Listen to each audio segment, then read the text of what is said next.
Welcome to a deep dive on Aarti Industries. We're going to be looking at a couple of their recent financial reports. To give you the inside scoop on what this company's really all about, imagine you're prepping for a meeting with them. Right. We're going to equip you with all the key insights you're going to need to know. Yeah, it's like getting a sneak peek right into the boardroom. Exactly. Trying to understand what they're doing and why it matters in this global chemical landscape. Absolutely. Cool. All right, so what is Aarti Industries all about? Give us that quick rundown for anyone who might not be familiar. Sure. So Aarti Industries, they're a major player in the Indian specialty chemicals scene. And their reach extends far beyond just India. They are involved in benzene and toluene-based downstream products, specialty chemicals, you name it. Think 60 exporting countries and over 1,100 customers worldwide. Okay, so we're not talking about some small local operation. These guys are global. And I noticed something interesting in their Aarti at a glance section. They operate 11. 0 liquid discharge plants. Yeah. That's pretty impressive. Yeah, that's really impressive. It speaks volumes, I think, about their commitment to sustainability, which is a growing concern for businesses everywhere, especially in industries like chemicals. Right. So it's a smart move. Not only is it good for the environment, but it can also attract investors who are looking for companies with strong ESG principles. For sure. And their tagline, right chemistry for a brighter tomorrow, definitely seems to echo that. But let's get down to business. How did Aarti perform in Q3 of fiscal year 2025?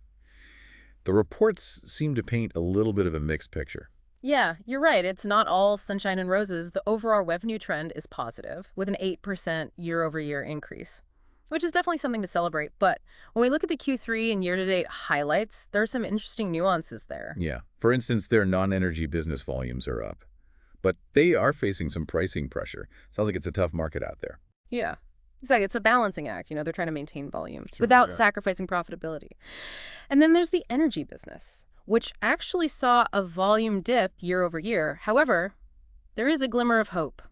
A recent bulk shipment in January suggests that things might be looking up.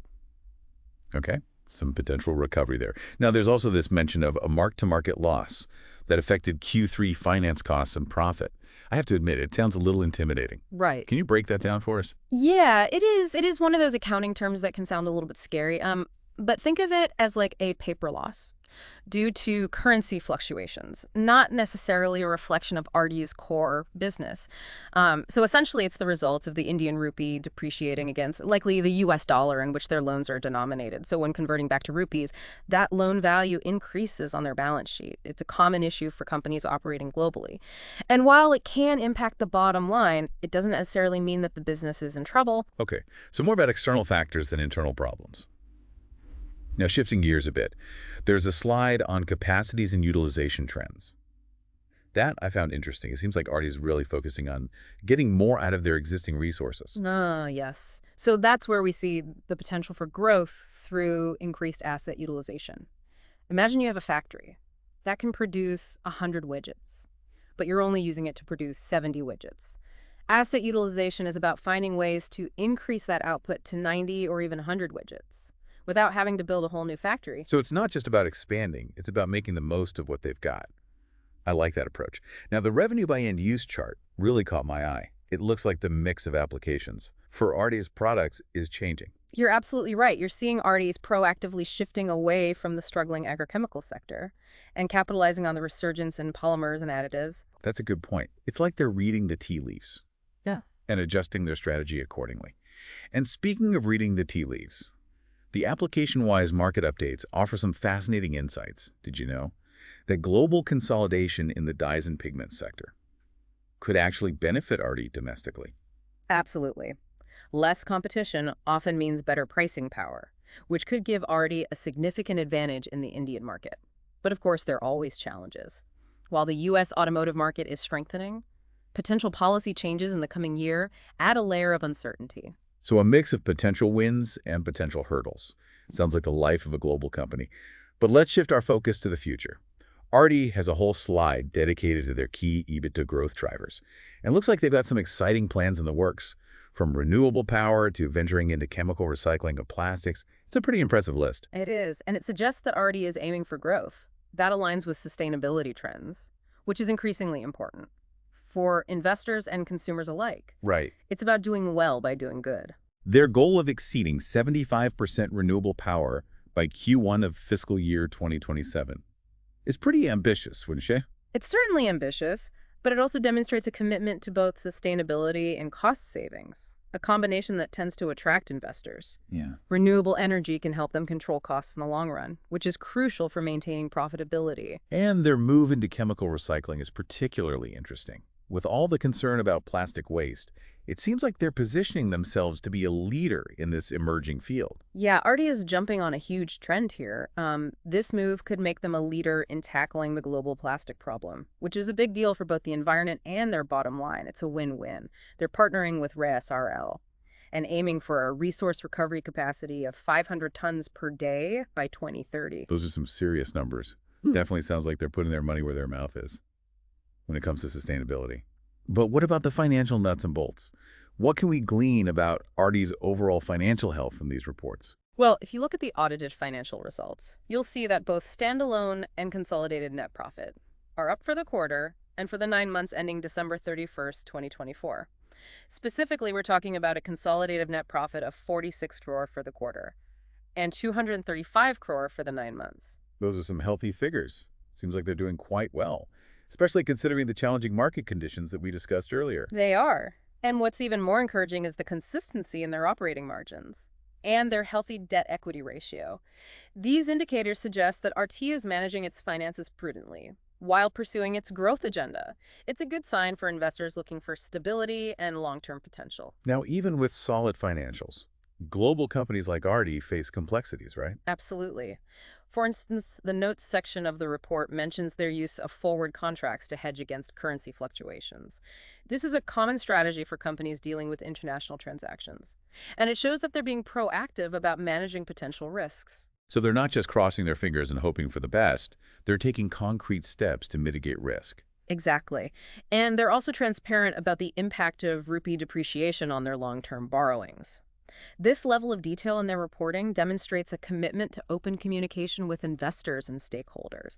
It's about building trust and confidence. It's refreshing to see a company that's willing to be open about the challenges they face, as well as their successes. It makes their story all the more compelling. I agree. Artie is clearly not shying away from the complexities of the global market, and that's a sign of a company that's confident in its ability to navigate them successfully. They're not just reacting to change, they're actively shaping their future. So if we were to sum up everything we've learned about Artie Industries so far, what would be the key takeaways? What should you, our listener, be walking away with? I think the overarching theme is one of resilience and ambition. Artie is a global player in the specialty chemical sector. That's not only weathering current market challenges, but also actively shaping its future through strategic investments in growth and sustainability. They're definitely a company to watch. And as we continue our deep dive, I'm left with a thought-provoking question. Given Artie's expansion into new sectors like battery materials and electronic chemicals, what role might they play in shaping a more sustainable and technologically advanced future? You're hitting on a really crucial point here. Artie's isn't just dipping their toes into these sectors, they're diving headfirst. And it makes sense when you think about it. Their expertise in specialty chemicals could be a game changer for developing things like cleaner energy storage, more efficient electronics, all things that contribute to a more sustainable and technologically advanced future. It's exciting to imagine the possibilities. They could be key players in creating a world where technology and sustainability go hand in hand, as opposed to being at odds with each other. It's a powerful shift, and it really highlights how a company like RT, which traditionally might have been associated with less eco-friendly practices, can become a force for positive change. It's like they're saying, we're not just making chemicals anymore, we're creating solutions for a better tomorrow. Which brings us back to their ambitious growth outlook. They're projecting an EBITDA range of 1,800–2,200 crore in 3 years. Those are some bold targets, and they've outlined some specific strategic focus areas for achieving that kind of growth. Right. And it's a multi-pronged approach. First, they're leveraging their R&D capabilities for what they call asset-light growth. Think of it like this. Instead of building a whole new factory, they might partner with another company that already has the infrastructure. This way, they can expand quickly and efficiently without tying up a lot of capital. That's smart. It's like maximizing their impact without necessarily maximizing their footprint. Exactly. And then there's their exploration of strategic alliances and early bets on what they call sunrise sectors, those areas with huge growth potential. We're talking sustainability electronics and even battery materials, which are essential for the electric vehicle revolution that's happening right now. So they're not content with just playing in their own sandbox. They're looking for opportunities to collaborate and innovate in new and exciting areas. It's a forward-thinking approach for sure. Absolutely. And it all ties back to their commitment to sustainability, which is woven into every aspect of their strategy. The chemical recycling initiative we discussed earlier, where they're partnering with ReSRL, is a prime example of this. It's a concrete step towards addressing the global plastic problem. Right, it's not just talk, it's action. They're aiming for a resource recovery capacity of 500 tons per day by 2030. That's a significant contribution to tackling this huge environmental challenge. But it's also worth noting that even with a clear vision and a solid strategy, global companies like our art still face complexities, right? The market is constantly changing. There are external factors to consider. It's not always smooth sailing.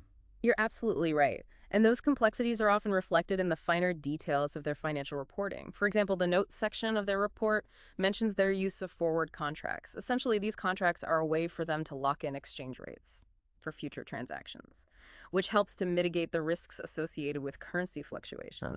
So they're not just riding the roller coaster of the foreign exchange market. They're trying to anticipate and manage those ups and downs as much as possible. Exactly. And it's another example of their commitment to transparency.